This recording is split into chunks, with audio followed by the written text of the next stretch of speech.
Welcome to the SUNY Potsdam Library's tutorial on library databases. This video will discuss how you can find articles by using the dozens of databases the library subscribes to, and also how you can make use of the different tools and functionalities offered by them. Whether professors ask you to find them for a class assignment or because you need them for a research project, it's likely you'll frequently need to locate journal articles while you're a student at SUNY Potsdam. And remember, you don't just want to use the first articles you come across, or grab something that looks like it might sort of fit your topic. You always want to use the best, most relevant articles you can find. Many students search for articles simply by conducting an everything search from the library's front page. But this is not an advisable approach. An everything search will literally search everything the library has, so it will clog up your returns with a lot of irrelevant items, and it won't necessarily give you the most relevant articles for your topic. Picking the right tool for the job is a big part of being efficient with your research, maximizing your valuable time, and finding the best sources. And when searching for articles, that means using the library's databases.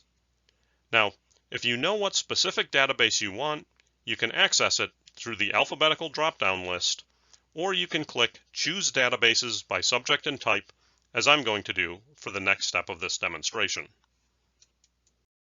From the A to Z databases screen, you can click on the alphabet links to get a list of all databases starting with that letter, but what's really helpful is that the library's databases are organized by subject. So you can use the drop-down menu to select whichever subject you're researching and get a list of all the databases that might be helpful for that field. For the sake of this demonstration, I'm going to take us to the education databases. As you can see, there are 13 databases specified for education. The ones within the yellow Best Bets box are subject-specific, while those below it are more general databases that might be helpful. So in education, our two subject-specific databases are Education Source and ERIC, which are entirely focused upon the field of education and contain articles published by education journals. A general database like Academic Source Complete might have articles on the topic of education, but they'll be mixed in with ones on a bunch of other topics too. If the field you're researching has a subject-specific database, that should usually be your first stop, since everything it contains will be focused on your field, and you won't have a bunch of irrelevant articles cluttering your returns. I'll be using Education Source for this demonstration. Now you'll likely become very familiar with this screen over your years at SUNY Potsdam because Education Source is provided by EBSCO, a publisher that supplies many of our databases, and all of EBSCO's databases use this same template. What's very handy about EBSCO databases is that you can search more than one of them at a time simply by clicking the Choose Databases link. This will open a list of all the databases the library has from EBSCO, and so I can check both Education Source and ERIC and click OK, and I'll be searching both of the education-focused databases at once. The EBSCO search screen has a lot of options for limiting and refining your searches. Among the most important is the ability to set a date range for your search, and also the all-important peer-reviewed button. Professors will often require you to only use peer-reviewed articles, so if you click that little box, the database will do all the work for you, filtering out anything that isn't peer-reviewed. And if you're unclear on what peer review is, check out the SUNY Potsdam Library's peer review video. The search fields default to keyword, but you can use the Select a Field drop-down to the right to conduct a more refined search for a specific author, article title, and so forth. You can also add additional search fields with the plus, and search using different Boolean terms, and, or, and not, in the drop-down menu on the left. I've conducted a sample search for the terms education reform and New York, with the peer-reviewed button checked. And as you can see, that's delivered 3,706 articles.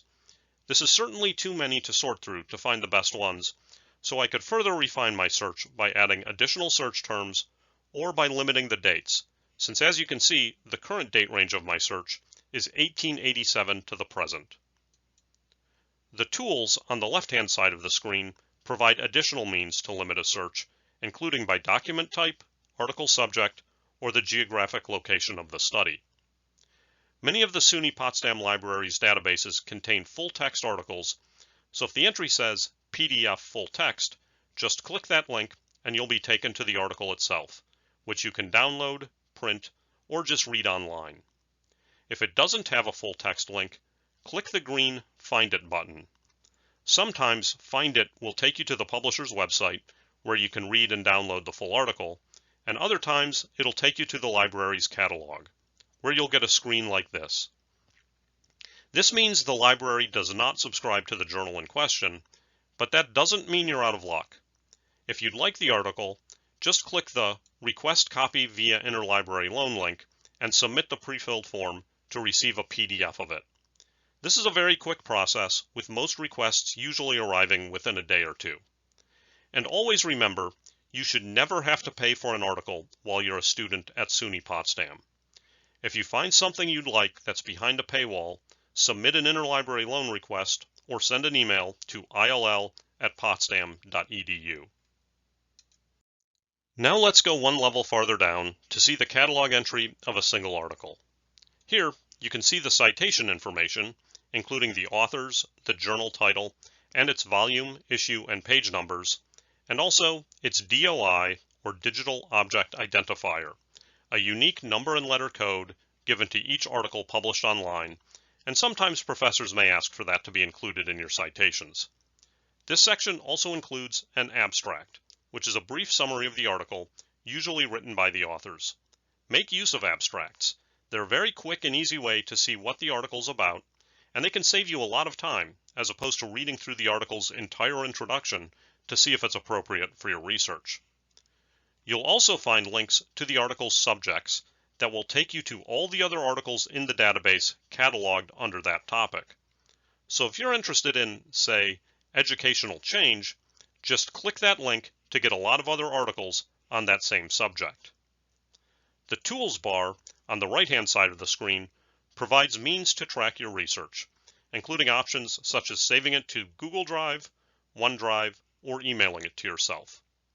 The Tools bar also includes citations in a number of different styles, but as always with any machine-generated citations, they often contain minor stylistic errors, with periods or commas being out of place, or words being improperly capitalized or italicized. So if you do use these, just be sure to check them over first with a citation style guide, such as one you'll find on the SUNY Potsdam Writer's Block's website. Lastly, the Tools bar provides a permalink, or permanent link, for each article. The URL at the top of the screen will not get you back to this page. It's generated by the database you're in and the search you've conducted. So if you want a link to bring you right back here, be sure to use the permalink. Now, not all of the library's databases are from EBSCO. Some, like sociological abstracts, are provided by other companies, in this case ProQuest, and thus they look different.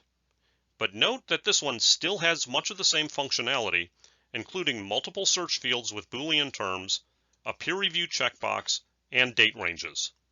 And other databases take different approaches or offer different types of information. Opposing Viewpoints, for instance, presents articles on both sides of controversial issues. Avon, Academic Video Online, provides streaming documentary, educational, and interview videos, and the Naxos Music Library gives you access to a huge catalog of classical, opera, and choral music. So that's an overview on how to use the library's databases to locate articles. As mentioned at the beginning of this tutorial, you always want to use the best, most relevant sources for your research, not just the first ones you come across, and becoming proficient with databases will go a long way toward helping you do just that. And of course, if you ever need some assistance locating articles, library staff are always here to help.